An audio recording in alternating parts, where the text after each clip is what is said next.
నమస్తే ప్రజలారా, నమస్తే. బీసీ జాతి బాగు కోసం బీసీ సమాజం నిలబడే. బీసీలు ఎప్పుడు వెనుకబడ్డవారుగానే ఉండాలనండి. బీసీలు బాగుపడొద్దా, మనం బాగుపడొద్దా, మన బతుకులు మారొద్దా?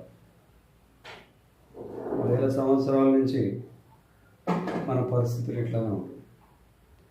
కేవలం పని మనుషులుగానే ఉంటున్నాం, ఉత్పత్తిదారులుగానే ఉంటున్నాం.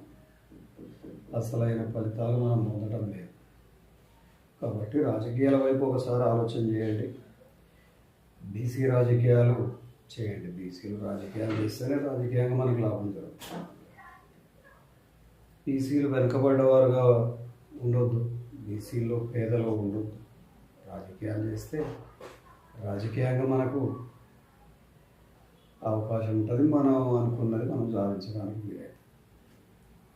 రాజకీయాలు చేయకుండా మనం ఇప్పుడు చెప్తే వినేటట్టుగానే ఉంటే మనం ఎన్నడూ మనం సాధించుకోలేము. బీసీ సోదరులారా, బీసీ సమాజం మీకు అండగా ఉంటుంది.